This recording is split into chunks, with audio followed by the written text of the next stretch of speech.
ദേവദാരുവിലേക്ക് സ്വാഗതം. ഞാനിന്ന് നിങ്ങളുമായിട്ട് പങ്കുവയ്ക്കാൻ പോകുന്ന വിഷയം, നമ്മൾ രാവിലെയും വൈകിട്ടും വീടുകളിൽ തിരി തെളിയിക്കാറുണ്ട്, ദീപം തെളിയിക്കാറുണ്ട്. അപ്പോൾ അതിന് ഏത് സമയമാണ് നമ്മൾ ദീപം തെളിയിക്കേണ്ടത്, എങ്ങനെയാണ് തിരി കെടുത്തേണ്ടത്, അതുപോലെ തന്നെ എത്ര സമയം നമുക്ക് തിരി കത്തിച്ച് തെളിയിച്ച് വയ്ക്കാം, അതിന് എന്തെങ്കിലുമൊക്കെ ചിട്ടകളൊക്കെ ഉണ്ടോ, അതുപോലെ തന്നെ ദീപം തെളിയിച്ച് അവശേഷിക്കുന്ന തിരി അതെങ്ങനെയാണ് നമ്മൾ അത് കളയേണ്ടത്, അത് അല്ലെങ്കിൽ അതിൽ കളയുന്ന രീതിയിൽ എന്തെങ്കിലും പ്രശ്നങ്ങളുണ്ടോ, അതിൽ എന്തെങ്കിലും ദോഷങ്ങളുണ്ടോ എന്നൊക്കെയാണ് ഞാൻ ഇന്ന് നിങ്ങളുമായിട്ട് പങ്കുവയ്ക്കാനായിട്ട് ശ്രമിക്കുന്നത്. നമ്മൾ എല്ലാ വീടുകളിലും തന്നെ മിക്കവാറും സന്ധ്യയ്ക്കാണ് ദീപം തെളിയിക്കാറ്. ചില വീടുകളിൽ രാവിലെയും വൈകിട്ടും ദീപം തെളിയിക്കാറുണ്ട്. ചിലർ പൂജാമുറിയിലായിരിക്കും ദീപം തെളിയിക്കുന്നത്, ചിലർ ഹാളിൽ ചെറിയൊരു പൂജ ഒരു അറേഞ്ച് ചെയ്ത ആ ഒരു സ്ഥലത്തായിരിക്കും. അതുപോലെ തന്നെ ഉമ്മറത്തൊക്കെ വീടുകളുടെ ആ ഒരു ഉമ്മറത്തൊക്കെ തെളിയിക്കുന്ന ചില വീടുകളൊക്കെ നമുക്കിടയിലുണ്ട്. അപ്പോൾ ദീപം തെളിയിക്കുന്ന ആ ഒരു സമയം, എത്ര സമയം നമുക്ക് ദീപം തെളിയിച്ച് വയ്ക്കാം, അതൊക്കെ നമുക്ക് ഇന്ന് ഞാൻ നിങ്ങളായിട്ട് പങ്കുവയ്ക്കാനായിട്ട് പോകുന്നത്.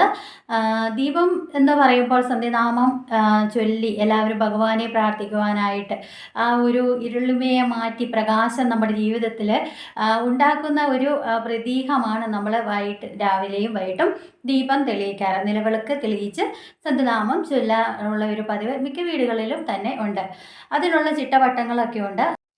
നമുക്ക് ആദ്യമായിട്ട് ദീപം തെളിയിക്കുന്ന ആ സമയത്തെ പറ്റി നോക്കാം. സന്ധ്യയ്ക്ക് വിളക്ക് കൊളുത്തേണ്ട സമയം, അത് എല്ലാ വീടുകളിലും രാവിലെയും വൈകിട്ടും നിലവിളക്ക് കൊളുത്തി നമ്മൾ പ്രാർത്ഥിക്കാറുണ്ട്. എങ്കിലും രാവിലെയും വൈകുന്നേരം വിളക്ക് തെളിയിക്കുന്ന വീട്ടിൽ സന്തോഷവും സമാധാനവും ഉണ്ടാകുമെന്നാണ് കരുതപ്പെടുന്നത്. അപ്പോൾ നിലവിളക്ക് എത്ര നേരം കത്തിച്ച് വയ്ക്കണമെന്നും ഇന്നും പലർക്കും അറിയില്ല.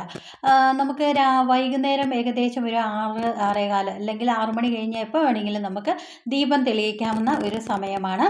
മിക്ക വീടുകളിലും ഒരു 6:15 കഴിഞ്ഞ സമയത്തൊക്കെയാണ് ദീപം തെളിയിക്കാറ്. ആ ഒരു സമയമാണ് ഏറ്റവും നല്ലത് നമുക്ക് ദീപം തെളിയിക്കാനായിട്ട്. അതുപോലെ തന്നെ ദീപം തെളിയിച്ച് അല്ലെങ്കിൽ നിലവിളക്ക് തെളിയിച്ച് എത്ര നേരം നമുക്ക് കത്തിച്ച് വയ്ക്കണമെന്ന് എനിക്കും നേരത്തെ അറിയത്തില്ലായിരുന്നു കേട്ടോ. ഇതൊക്കെ പഠിച്ചു വരുമ്പോഴാണ് നമ്മൾ കൂടുതൽ ഇതിനോട് പഠിക്കാനായിട്ടും നമുക്ക് അറിവ് കൂടുതൽ ഇതിൽ ലഭിക്കുന്നത്.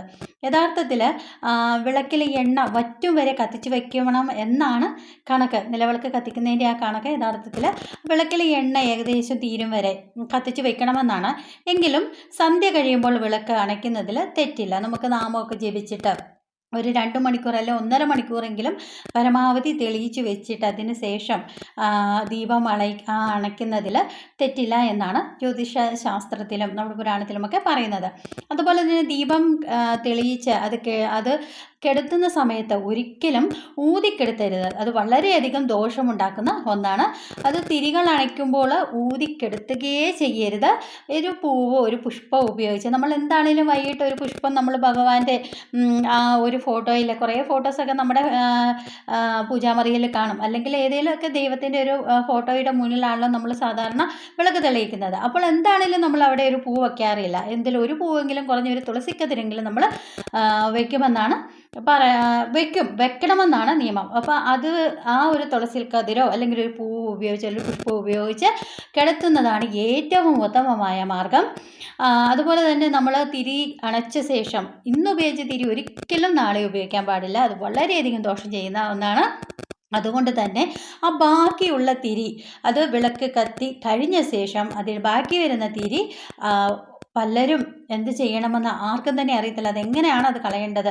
അത് ചിലരാണെങ്കിൽ ചുമ്മാ അങ്ങ് വലിച്ചെറിയുകയാണ്, പറമ്പിലോട്ട് അല്ലെങ്കിൽ മുറ്റത്തോട്ടോ ഒക്കെ വലിച്ചെറിയുകയാണ്. അപ്പോൾ ഒരിക്കലും അത് വലിച്ചെറിയരുത്. അത് വളരെയധികം ദോഷം ചെയ്യുന്ന ഒന്നാണ്. വിളക്കിൽ ശേഷിക്കുന്ന തിരി ഒരിക്കലും ഒരു മാലിന്യമായിട്ട് നമ്മൾ കണക്കാക്കുകയേ ചെയ്യരുത്. അങ്ങനെ വലിച്ചെറിയാനും പാടില്ല. ഇങ്ങനെ ചെയ്യുന്നത് വളരെ അശുഭകരമായാണ് കാണുന്നത്. അനർത്ഥങ്ങളൊക്കെ വരാനൊക്കെ ഇടയുള്ളൊരു കാര്യമാണ്. അതുകൊണ്ട് തന്നെ നമ്മൾ തിരി ഏത് വൃത്തി വീതിയുള്ള സ്ഥലത്ത് നമുക്ക് ആ ഒരു ബാക്കി വരുന്ന തിരി മണ്ണിൽ കുഴിച്ചിടാം, അല്ലെങ്കിൽ മരത്തിൻ്റെ ചുവട്ടിൽ വേണമെങ്കിലും ഈ തിരികൾ ഇടാം. പക്ഷേ ഒരിക്കലും വലിച്ചെറിയോ അല്ലെങ്കിൽ ഒരു മാലിന്യത്തിൽ ഇടുകയോ ഒന്നും ചെയ്യാൻ പാടില്ല. പരമാവധി മണ്ണിൽ കുഴിച്ചിടുന്നതായിരിക്കും ഏറ്റവും നല്ലത്.